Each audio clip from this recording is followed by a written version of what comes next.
अस्सलाम वालेकुम नाज़रीन, आप यूट्यूब चैनल देख रहे हैं। मैं इमरान खान हूँ। एक तो जो पंजाब के निकलने का सब इंतज़ार कर रहे थे, एक ऐसा मौका कि पंजाब निकला है। पाकिस्तान तहरीक इंसाफ को परमिशन दी नहीं जा रही थी, लेकिन फिर पाकिस्तान तहरीक इंसाफ को परमिशन मिल गई और अदालतों के थ्रू उन्होंने इजाज़तनामे हासिल किए। और ये इतने आखिरी टाइम पर मिले कि ऐसा लगा कि पाकिस्तान तहरीक इंसाफ बड़े जलसे नहीं कर पाएगी। लेकिन फिर लोगों ने जो मनादिर देखे कसूर में, जो मनादिर देखे लाहौर में, जो मनादिर देखे बाकी जगहों पर पंजाब में, डेरा गाजी खान में, उन तमाम मनादिर ने यह बताया कि आज भी पाकिस्तान तहरीक इंसाफ का तोती बोलता है और इमरान खान जिस वक्त चाहे पूरे पंजाब को बाहर निकाल सकते हैं। देखिए, जो मोमेंटम पंजाब से बनना था उसका कोई मैच नहीं है। यानी खैबर पख्तूनख्वा में पाकिस्तान तहरीक इंसाफ जितना मर्जी एहतजाज करे, मिलियन मार्च भी कर दे, लेकिन वहां पे उनकी हुकूमत है, तो हमेशा यही कहा जाएगा जहां हुकूमत है वहां पे लोग निकल आए। बड़ी मुश्किल हालात में उन्होंने हुकूमत बनाई, लेकिन इसके बावजूद वहां पे उनकी हुकूमत है और वहां पे वो कर सकते हैं एक्टिविटी। पंजाब के अंदर उनका सबसे बड़ा टेस्ट है, लेकिन फिर जिस तरह की रैलीज, जिस तरह के जलसे, जिस तरह के जुलूस हुए, यानी पंजाब ने एक मरतबा फिर इमरान खान के हक में फैसला सुनाया। अब धांधली का पूरा मनसूबा बनाया गया है और इसमें जो मुबैना तौर पे चीजें सामने आई वो एक तो ये है कि जितना भी पोलिंग स्टाफ है, जो सरकारी स्टाफ है, जिनके अंदर टीचर्स होते हैं, प्रिजाइडिंग ऑफिसर्स और पोलिंग का दीगर अमला, आरओज वगैरह, डीआरओज वगैरह, उनको कंट्रोल किया गया है। और कुछ फॉर्म 45 जो है वो पहले से दस्तखत करवाकर हासिल कर लिए गए हैं, बस उनको फिल करना है और उन फॉर्म 45 के मुताबिक फॉर्म 47 का रिजल्ट तैयार करना है। एक्चुअली ये करना है और कुछ नहीं करना। अब इस धांधली से बचा कैसे जा सकता है उस पर बात करेंगे, लेकिन जो मनाजिर हमने देखे वो तो ये बता रहे हैं कि वोट तो उसी तरह पड़ेगा जैसे 8 फरवरी को इमरान खान साहब को पड़ा था। और देखें, मेरी वोटर से एक गुजारिश है, वोट आप किसी को भी डालें, लेकिन वोट डालें जरूर। इस वक्त पाकिस्तान के अंदर जो माफिया है, जो बहुत ताकतवर माफिया है, जो रवायती सियासी जमातों के अंदर भी है और वो रवायती सियासी जमातों के सहूलतकार के तौर के ऊपर भी है, वो माफिया ये चाहता है कि पाकिस्तानी अवाम एतमाद खत्म कर दे इस इलेक्टोरल सिस्टम के अंदर। यानी पाकिस्तानी लोग जो है वोट डालना बंद कर दे और हमारा जो दिल करे जिसको चाहे उसको हम जिता दे। ये सिर्फ उसी सूरत में हो सकता है और धांधलियां उसी सूरत में कामयाब होती हैं जब बहुत कम लोग निकलकर वोट डालते हैं। यानी एक हल्के के अंदर जो है वो अगर मिसाल के तौर पे 100 लोग हैं, उनमें से 20 या 25 लोगों ने वोट डाला है, तो वहां पे धांधली करना, उसको मैनेज करना बहुत आसान होता है। लेकिन जहां पे 50-60 लोग निकल के वोट डाल दें 100 में से, वहां पे धांधली करना बहुत मुश्किल हो जाता है। अब फॉर्मूला वो कौन सा है जिस फॉर्मूले के तहत इस इलेक्शन को माफिया के हाथों से छीना जा सकता है, वो फॉर्मूला मैं आपको अभी बता देता हूं और बड़ा आसान फॉर्मूला है। लेकिन पहले आप ये ध्यान में रखें कि वोट आपने जरूर डालना है निकलकर। ये निजाम आपको मायूस करना चाहता है, आपको शिकस्त देना चाहता है कि आप हार मान जाएं, चाहता है कि आप हाथ पर हाथ रख कर बैठ जाएं। लेकिन आपके पास इस मुल्क में इनकलाब लाने के लिए और सॉफ्ट इनकलाब लाने के लिए, वोट की ताकत से तब्दीली लाने के लिए एक ही तरीका है कि आप निकले और निकलकर वोट डालें। लाइन में खड़ा होना पड़ेगा, कोई बात नहीं, थोड़ी मेहनत करनी पड़ेगी, कोई बात नहीं, निकले, अपने वोट का हक इस्तेमाल करें और बताएं और झंझोड़े पूरे निजाम को कि हम यहीं पे हैं, हम इस मुल्क के मालिक हैं, हम इस मुल्क के मुस्तकबिल का फैसला करेंगे। अब धांधली से कैसे बचना है, देखिए, मैंने पहले आपसे अर्ज किया था कि फॉर्म 45 एक ऐसी चीज है जिसको लिए बगैर आपने अपने घर नहीं जाना। आपने पोलिंग स्टेशन को तब तक नहीं छोड़ना जब तक कि फॉर्म 45 आपको नहीं मिल जाता।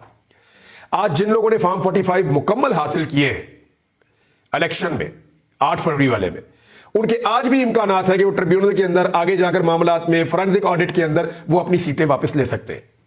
जिन जिन हलकों में उम्मीदवारों ने अपने फॉर्म 45 पूरे किए हुए हैं, उन हलकों के अंदर सीटें वापस आज भी हो सकती हैं। और फॉर्म 47 वाले जो जीत कर आ गए हैं वहां पे, बेशक डिटाई और बेशर्मी के साथ आकर वहां बैठ गए हैं, लेकिन वो आज भी खतरा सिर्फ उन्हीं से महसूस कर रहे हैं जिनके पास फॉर्म 45 ओरिजिनल मौजूद है।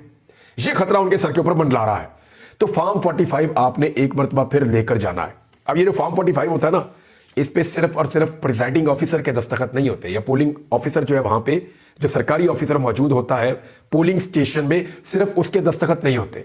याद रखिएगा, जो रियल फॉर्म 45 होता है उसके ऊपर जो पोलिंग एजेंट्स हैं मुख्तलिफ सियासी जमातों के, उनके दस्तखत भी होते हैं। जमात इस्लामी के पोलिंग एजेंट के दस्तखत, पीपल्स पार्टी के पोलिंग एजेंट के दस्तखत, PMLN के पोलिंग एजेंट के दस्तखत, उसके बाद जो है वो पीटीआई के या जो पीटीआई का हमायत याफ्ता उम्मीदवार है उसके पोलिंग एजेंट के दस्तखत, और जो बाकी जमातें वहां से तरीके लब्बैक या कोई और लड़े उनके पोलिंग एजेंट के दस्तखत। तो जितने पोलिंग एजेंट एक पोलिंग स्टेशन में बैठेंगे उन सबके दस्तखत होंगे, तो एक ओरिजिनल फॉर्म 45 बनता है। तो अब आपने करना क्या है कि फॉर्म 45 इकट्ठे करने हैं गिनती वाली रात को यानी 21 तारीख की रात को फॉर्म 45 इकट्ठे करने हैं अपने तमाम पोलिंग स्टेशन से, और जो आपने इकट्ठे करने हैं माफिया से बचने के लिए वो दस्तखत शुदा फॉर्म 45 इकट्ठे करने हैं। जब दस्तखत वाले होंगे तो फिर उनको चैलेंज नहीं किया जा सकेगा, फिर जाली फॉर्म 45 भी जाली हो जाएगा, उससे बनने वाला फॉर्म 47 भी जाली हो जाएगा।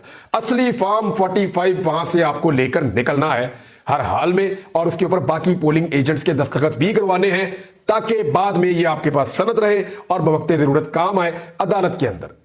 लाहौर की 2 सीटों के ऊपर जिन्हें एक मूनसलाई की सीट पे पूरा जोर लगाया जाएगा। ये मुबैना तौर पे फैसला कर लिया गया है कि मूनसलाई की सीट के ऊपर पूरा जोर लगाया जाएगा कि हर हाल में उसको हराया जाए।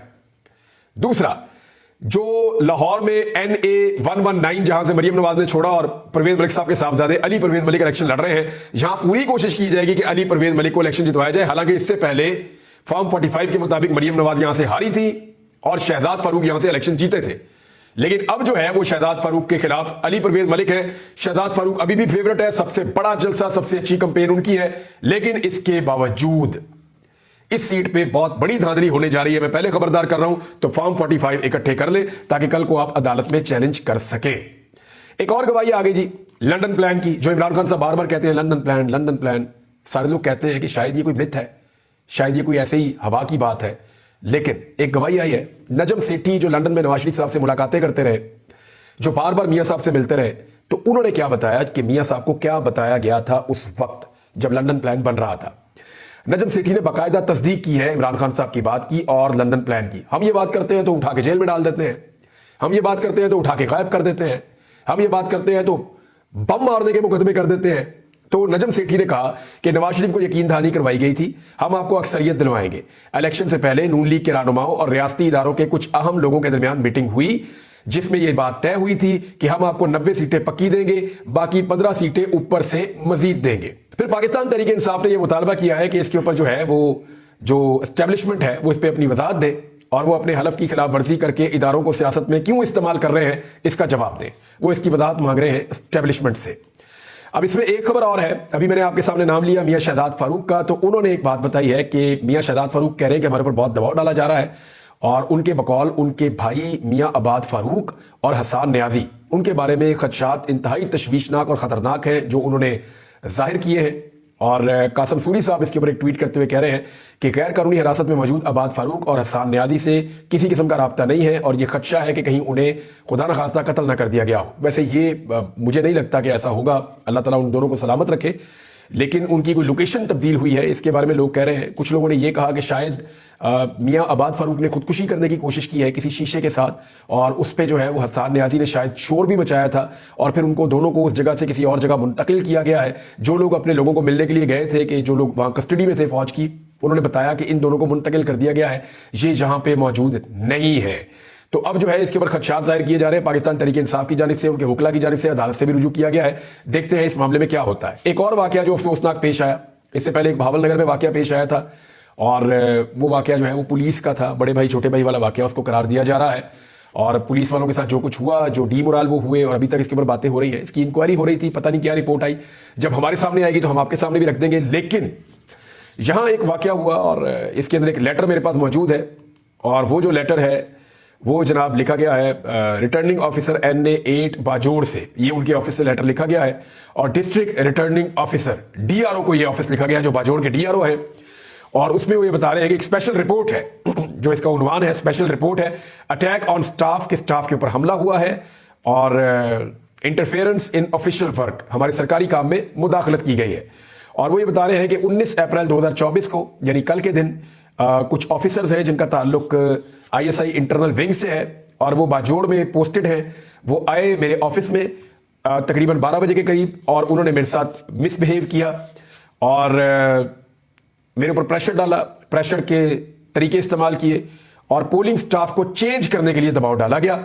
और वो इसलिए कि जो अपकमिंग बाई इलेक्शन 2024 आ रहा है उसके अंदर पोलिंग स्टाफ को चेंज कर दिया जाए, और जो है also demanded data of polling staff, और पोलिंग स्टाफ का डाटा भी मांगा गया। आगे उन्होंने 4 ऑफिसर्स के नाम भी लिखे हैं। उसके बाद उन्होंने बताया जी कि वो उन्होंने मेरे से ये मांगा और मैंने इमीडिएटली जो है वो आपके ऑफिस को आगाह किया। यानी वो बता रहे हैं जिन ऑफिसर से मांगा गया रिकॉर्ड और उनको मिसबिहेव किया गया, उन्होंने कहा जी मैंने आपके ऑफिस को आगाह किया اور اس کے بعد انہوں نے بتایا جی کہ جمعے کا وقت ہو گیا، پھر ہم جمعہ پڑھنے چلے گئے، پھر جب واپس آئے تو پھر انہوں نے بتایا کہ فزیکلی اسالٹ ہوا وہاں پہ، انہی آفیسرز کی جانب سے یہ لوگ آئے اور یہاں پہ فزیکلی اسالٹ کیا، مارا گیا، لوگوں کو زد و کوب کیا گیا، اور مسٹر حضرت اللہ DEO notified by election commission, اور ان کو جو ہے وہ مارا گیا ہے، اور اس کے بعد ان کے اوپر گن جو ہے اس کو پوائنٹ کیا گیا ہے، ویپن جو ہے وہ ان کے اوپر پوائنٹ کیا گیا ہے، اور جب وہ ڈیوٹی اپنی ادا کر رہے تھے اور اس کے بعد وہ لوگ وہاں سے چلے گئے جن لوگوں نے یہ کیا ہے، اور یہ الزام لگایا ہے انہوں نے پاکستان کی انٹیلیجنس ایجنسی ISI کے انٹرنل ونگ کے اوپر۔ اور پھر انہوں نے کہا جی Hazrat Ullah was taken to the hospital, Hazrat Ullah کو اسپتال لے جایا گیا ہے اور وہ زخمی حالت میں اسپتال پہنچے ہیں، اور ایک رپورٹ جو ہے وہ سبمٹ کر دی گئی ہے قانونی ایکشن کے لیے، اور جو آفیسرز وہاں پہ آئے تھے ان کے خلاف، جو آفیشلز آئے تھے ایجنسی کے، ان کے خلاف ایک رپورٹ بھی سبمٹ کر دی گئی ہے قانونی عمل کے لیے۔ اس کے بعد انہوں نے بتایا کہ جی آفیسرز نے اپنا کام بند کر دیا، نیب تحصیلدار اور باقی commissioner, assistant commissioner, additional assistant commissioner, اور پتہ نہیں کون کون سے لوگوں کے نام لکھے ہوئے، انہوں نے کہا جی اس کے بعد انہوں نے اپنا کام بند کر دیا، سوائے ان لوگوں کے جنہوں نے جو سیلاب کے لیے کام کر رہے ہیں وہ واپس آئے اور انہوں نے اپنا کام کیا۔ اس طرح سے یہاں پہ اس رپورٹ کے اندر لکھا ہوا ہے، اور نیچے ان کے سائن موجود ہیں آفیسرز کے، اور یہ ایک واقعہ پیش ہے جو افسوسناک واقعہ ہے۔ ایک اور ناظرین بڑی خبر ہے، اور وہ یہ ہے کہ جو 6 ججز کے خط کا معاملہ ہے اس پر اسلام آباد ہائی کورٹ نے تمام ججز سے تجاویز طلب کر لی ہیں۔ اسلام آباد ہائی کورٹ نے سپریم کورٹ کی ہدایت پر، سپریم کورٹ نے ہدایت دی تھی اور اس پر ہائی کورٹ کے تمام ججز سے تجاویز مانگ لی ہیں۔ یہ وہ ججز ہیں جنہوں نے سپریم کورٹ سے تجاویز مانگی تھی کہ بتائیں ایسی سچویشن میں جب ہمارے اوپر دباؤ ڈالا جائے، ہمیں پریشرائز کیا جائے، ہمیں ہمارے کام کو کرنے سے روکا جائے یا اس میں رکاوٹ ڈالی جائے یا دباؤ کا سامنا کرنا پڑے تو ہمیں کیا کرنا چاہیے۔ انہوں نے سپریم جوڈیشل کونسل سے پوچھا، اب سپریم کورٹ کہہ رہی ہے کہ انہی ججوں سے تجاویز لی جائے کہ ایسی صورتحال میں کرنا کیا چاہیے، بجائے اس کے کہ سپریم کورٹ رہنمائی دے۔ سپریم کورٹ نے ان سے رہنمائی مانگ لی ہے۔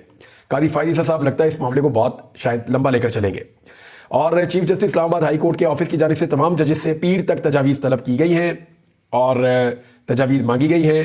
ذرائع کا کہنا ہے کہ ججز کو سپریم کورٹ کے حکم نامے کی کاپی بھی بھجوائی گئی ہے۔ ججز کی تجاویز کے بعد فل کورٹ بلانے سے متعلق فیصلہ ہوگا۔ 26 مارچ کو اسلام آباد ہائی کورٹ کے 6 ججز نے سپریم جوڈیشل کونسل کو خط لکھا تھا جس میں عدلیہ میں خفیہ اداروں کی مداخلت کا الزام عائد کیا گیا تھا۔ یہ وہ سارا معاملہ ہے، اور اس کے اوپر اب جو ہے سپریم کورٹ نے ہائی کورٹس کے ججز کے خط کے معاملے پر تجاویز طلب کی تھی۔ تو اب یہ تجاویز آئیں گی تو پتہ چلے گا کیا ہونا ہے۔ وزیر خزانہ جو ہے وہ نارملی ان کی طرف سے اچھی خبر نہیں آ سکتی، اور آئے بھی کیسے، پاکستان کے خزانے کی حالت آپ کے سامنے ہے۔ انہوں نے کہا پاکستان نے ہر سال $25 ارب کا قرضہ واپس کرنا ہے۔ یہ ہے جی پاکستان کی اس وقت کی سچویشن، $25 ارب ہر سال واپس کرنا ہے، اور ایک $2 ارب کے لیے ہم کس طرح دوسرے ملکوں کے پاس جاتے ہیں۔ یعنی سعودی عرب سے $3 ارب لے کر اپنے اکاؤنٹ میں رکھا، ایک دور میں UAE سے $2 ارب لیا، چائنا سے $3 ارب لیا، تو ساری دنیا سے ہم نے پیسہ لے لیا ہے، تو ہم $25 ارب سالانہ واپس کیسے کریں گے؟ یہ اتنا بڑا سوال ہے، اور اس کا جواب میرے خیال میں اس وقت کسی معیشت دان کے پاس نہیں ہے، اور اس کا اگر سادہ جواب ہے تو اس ملک کی حکومتوں کو اپنے تمام عللے تللے، اپنی تمام عیاشیاں، اپنے تمام پروٹوکولز ترک کرنا ہوں گے، بالکل ایک عام آدمی کی زندگی گزارنا ہوگی، اور جو طاقتور اور بڑے لوگ ہیں ان کے اوپر بڑے بڑے ٹیکسز لگانے ہوں گے۔ ناظرین، امریکہ نے اسٹیٹمنٹ دیا ہے کہ ایران پر اسرائیلی حملوں میں امریکہ کا کوئی کردار نہیں ہے۔ یعنی امریکہ نے اپنے آپ کو بری ذمہ کیا، انہوں نے کہا ہم نے نہیں کیا یہ حملہ، یہ اسرائیل نے کیا ہے جو حملہ ہوا ہے، اور اس کے اوپر دنیا بھر سے جو ہے وہ رد عمل آ رہا ہے، اور عالمی برادری نے کشیدگی کم کرنے پر زور دیا ہے۔ عمان نے اس کی مذمت کی ہے جو اسرائیل نے اٹیک کیا، اور عمان نے کہا کہ بار بار اسرائیل جو کر رہا ہے یہ خطے کے امن کے لیے ٹھیک نہیں ہے۔ مصر نے بھی ایسی بات کی ہے اور انہوں نے بھی مذمت کی ہے۔ ترکی نے بھی اس کی مذمت کرتے ہوئے یہ کہا ہے کہ دونوں فریقین کو اس وقت چاہیے کہ تحمل کا مظاہرہ کریں اور خطے کو کشیدگی سے بچائیں۔ دنیا ایک نئی جنگ کی طرف خدا نہ خواستہ پھر جا سکتی ہے اگر یہ صورتحال ایسے ہی رہتی ہے تو۔ برطانیہ نے جو بات کی ہے انہوں نے گول مول بات کی ہے، انہوں نے کہا میرے لیے اس وقت تک کیا سرائیاں کرنا درست نہیں ہوگا جب تک حقائق واضح نہیں ہو جاتے۔ ہم اتحادیوں کے ساتھ مل کر تفصیلات کی تصدیق کے لیے کام کر رہے ہیں، یعنی وہ چاہتے ہیں کہ نیٹو جو فیصلہ کرے وہی فیصلہ برطانیہ بھی بولے اور یورپی ممالک بھی بولے۔ یورپی یونین نے بھی اس سے ملتا جلتا اسٹیٹمنٹ دیا ہے۔ چین نے بھی دونوں طرفین کو کہا ہے کہ وہ تھوڑا سا تحمل کا مظاہرہ کریں اور خطے کو کسی لڑائی سے بچائیں۔ ایسے کسی بھی اقدام کی چین مخالفت کرتا ہے جس سے کشیدگی میں مزید اضافہ ہو۔ ناظرین، کسانوں کے بارے میں بار بار بات کر رہا ہوں اور میں بار بار بات کرتا رہوں گا۔ یہ گندمیں کاٹ کے داتریاں دکھا کے اس سے کچھ نہیں ہوگا، کسانوں کے لیے اشتہارات لگا کے اخبارات میں اس سے کچھ نہیں ہوگا، اپنی فوٹویں چپکا کے سارے اخبارات میں اور سوشل میڈیا پہ یا ٹک ٹاکیں بنا کے اس سے کچھ نہیں ہوگا۔ کسانوں کو حکومت ان کا حق دینے میں پوری طرح ناکام ہو گئی ہے۔ انہیں باردانہ فراہم نہیں کیا جا رہا، جو کیا جا رہا ہے وہ بہت کم کیا جا رہا ہے۔ باردانہ کی حصول کے لیے، باردانہ کہتے ہیں اس بوری کو جس کے اندر وہ ڈال کر دانہ بیچتے ہیں، गवर्नमेंट को देते हैं। गवर्नमेंट ने 3900 रुपये कीमत रखी है, लेकिन गवर्नमेंट कहीं पे भी खरीदारी नहीं कर पा रही। किसान 3900 रुपये के ऊपर परेशान था और 3900 रुपये में भी गवर्नमेंट उनसे नहीं खरीद रही। इस वक्त जो मार्केट में किसान की गंदम बिक रही है, एक्सप्रेस न्यूज़ की जो तहकीकाती रिपोर्ट है उसके मुताबिक 3200 से 3300 रुपये फी मन किसान को मिल रहा है और मिडल मैन फ्लोर मिल्स को यही गंदम जखीरा करने के बाद 3500 से 3600 रुपए में फरोख्त कर रहा है, जबकि सरकारी नर्क जो है वो 3900 रुपए है, जिस पर किसान खुश नहीं था। उतने पैसे भी नहीं मिल रहे, हुकूमत भी गंदम नहीं खरीद रही। किसान को इस हुकूमत ने, जालिम हुकूमत ने पीस कर रख दिया है और टिकटॉकनियों की हुकूमत जो है उनको सोशल मीडिया, टिकटॉकों और अखबारात पे अपनी फोटो चिपकाने के अलावा कोई और काम नहीं है। अब तक इतने, अपना ख्याल रखिएगा, अपने चैनल का भी। अल्लाह हाफिज़।